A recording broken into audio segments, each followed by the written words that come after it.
Caríssimos alunos do quarto período, Teoria Geral do Processo, hoje eu venho fazendo esse vídeo aqui pelo YouTube, porque eu estou com uma dificuldade muito grande de acesso à internet. Em alguns horários, aqui na minha região, não sei o que acontece, que atrapalha um pouco. Mas eu quero enfatizar para vocês que nós estamos com uma boa folga no nosso calendário. Se vocês estão acompanhando o nosso plano de ensino previamente divulgado, hoje, dia 16, amanhã dia 17, nós estamos tranquilos, porque dia 23 está marcada a avaliação parcial, que vocês vão fazer, tudo indica, virtualmente, não é? E nós estamos bem tranquilos com relação aos conteúdos, isso não me preocupa. O que me preocupa é a clareza de raciocínio para vocês. Muito bem, então hoje eu quero conversar, talvez eu faça 2 vídeos e depois eu tento fazer a conferência para esclarecer essas dúvidas. Se isso não for possível, amanhã nós somos de volta e a gente, por certo, conseguirá falar aí no Viva Voz, tá bom? Então eu quero conversar um pouco com vocês sobre a constitucionalização do Código de Processo Civil, do CPC de 2015. Mais do que nunca, o legislador foi enfático ao dizer, com todas as letras, com letras garrafais. Se vocês me permitem, eu vou alcançar meu exemplar aqui do CPC. E se vocês bem observam, logo no artigo 1º,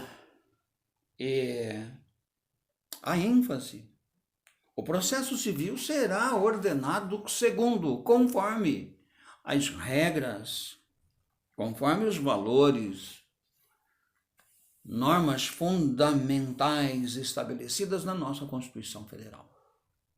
E vem na sequência, não é? Até o artigo 12, quase que literalmente, não literalmente, mas quase que literalmente, repetindo regras, conteúdos da nossa Constituição. Mas, poxa vida, por que repetir? Se já está expresso na Constituição Federal, por que trazê-lo aqui?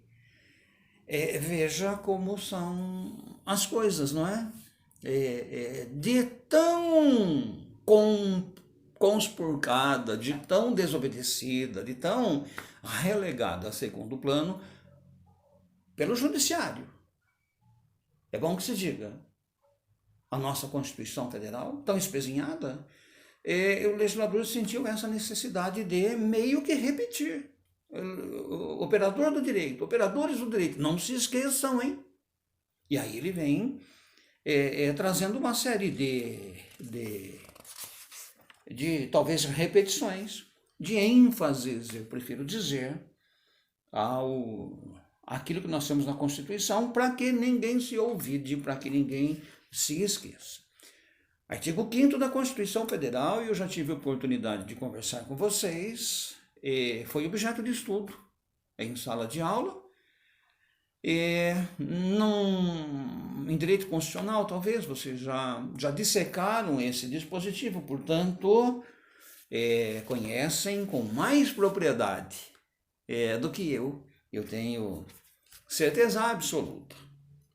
Então hoje, quando nós vamos conversar aqui um pouco sobre o processo civil constitucionalizado, eu não vou ficar repetindo exatamente as dicções do nosso Código de Processo Civil, senão que eu vou fazer aqui um apanhado dos princípios que regem o processo civil brasileiro.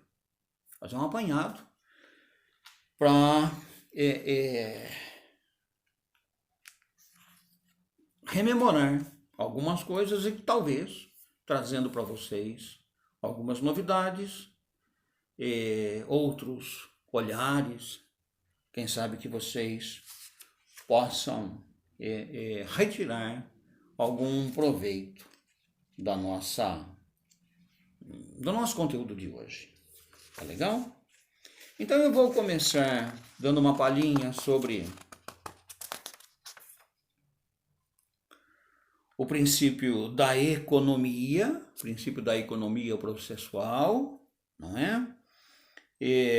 Em que, através do qual se preza pelo melhor aproveitamento dos atos do processo, pela não repetição de atos, pela não repetição de fases do processo, economia processual no sentido de fazer uma adequação proveitosa dos procedimentos à disposição da parte, fazer uma adequação de maneira que os provimentos, de maneira que as pretensões das partes sejam alcançadas com economia de atos do processo, naquilo que puder ser sumarizado, que se obedeça à sumarização de fases. Vocês vão encontrar muito isso, por exemplo, nos juizados especiais, não é? Em que eu tenho uma celeridade maior, mas que não se confunde com o princípio da economicidade, o princípio da economia. Quer dizer, eu tenho um desenvolvimento válido e regular do processo. Lá nos juizados especiais, não apenas celeridade, mas economizando no desenrolar das fases. Então eu vou tendo, por isso que nós chamamos por isso que no direito se fala em procedimentos sumários, sumarizados, né? Tanto quanto possível, a legislação coloca a realização de 2, às vezes 3, às vezes 4 fases dentro de uma única só, caso a caso. E isso vocês vão estudar sobremodo no 7º período. Vai dar para entender bem esses exemplos que a gente traz. Então, o princípio aí da economia processual, e eu poderia então passar para o princípio da celeridade. O nome é bem claro, a ideia é que não haja gargalos desnecessários, né? Celeridade a gente vê por esse prisma, sobremodo, não apenas, mas com a ideia de que o judiciário profira uma decisão sem demoras, sem delongas desnecessárias. Aliás, vocês já viram lá atrás. Artigo 5º da Constituição Federal, aqui, artigo 5º da Constituição Federal, inciso 78, princípio da duração razoável do processo. Lá eu vou encontrar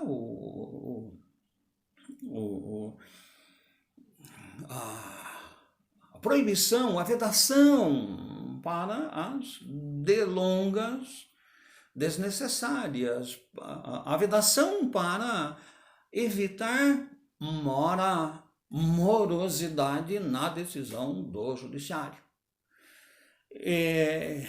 Que dure o tempo que seja razoável durar, sem que se criem artifícios, artimanhas, sem que se criem incidentes desnecessários, incidentes que só serviriam para a postergar prestação de tutela jurisdicional. E quando nós falamos na criação de incidentes no curso do processo, isso vale, não é? Isso acontece por conta de um advogado mal preparado, por conta da maldade de um advogado, de um profissional, por conta da incúria do juiz, que não decide, que não trabalha, que só cria incidentes ele próprio, magistrado, Ministério Público, que não oficia no prazo, no tempo que deve oficiar, enfim, celeridade processual e sem perda, isso é importante quando tocamos no tema da celeridade, sem perda da segurança jurídica. É uma falácia. É uma falácia. O Virgílio já explicou para vocês o que é uma falácia. É uma falácia achar que celeridade processual não combina com segurança processual. Balela, bobagem. A segurança processual, segurança jurídica, independe da celeridade. Você pode ter uma coisa e ter outra indistintamente, né? Insegurança e morosidade. Aliás, a morosidade causa insegurança. Acho que é a melhor fala que a gente pode fazer sobre esses aspectos. Tá legal? Então, nós falamos da princípio da economia, princípio da celeridade. Sim, já que nós estamos falando em tempo, deixa eu falar um pouquinho. Tempo, não é? Tempo no processo. Isso é um tema caríssimo para todos nós. Um tema gravíssimo que dispensa, que demanda uma atenção dos juristas, assim, constantemente. Tempo no processo. Tempo, fator tempo. Todos nós sabemos que o tempo não para, né? O tempo passa independentemente de nossa vontade. E é muito triste para o jurisdicionado que fica ad eterno, aguardando decisões do judiciário. Isso é um fator que causa muitíssima preocupação aos juristas, aos filósofos, aos doutrinadores, né? E a gente não poderia passar batido nesse tema, tá certo? Por isso vocês vão encontrar lá no 7º período, em procedimentos especiais, as chamadas tutelas provisórias, em que o tema vai ser debatido e amplamente debatido com vocês sob este aspecto que é crucial para aquele que está vendo o tempo escoar. O tempo está passando, o tempo está se esgotando e não obtém um provimento, não obtém sequer uma resposta do judiciário, ok? Veja, quando nós falamos em tempo, observe, talvez não dê tempo de eu concluir nesse vídeo, e eu volto no segundo vídeo e falo com um pouco mais devagar. Mas para a prática dos atos processuais, em atendimento à celeridade, em atendimento à eficácia dos provimentos, a tempestividade que torna eficaz o provimento, nós temos prazo para tudo dentro do processo. O processo se desenvolve no tempo e no espaço físico que nos circunda. Dessa questão prazo, dessa questão tempo, que eu preciso conversar com vocês para tratar das preclusões, do nosso sistema de preclusão. Que é preclusão? Então, se me permitem, eu vou encerrar esse vídeo para não ficar muito carregado e na sequência eu volto para fazer pelo menos mais um, falando sobre a preclusão. Até daqui a pouquinho.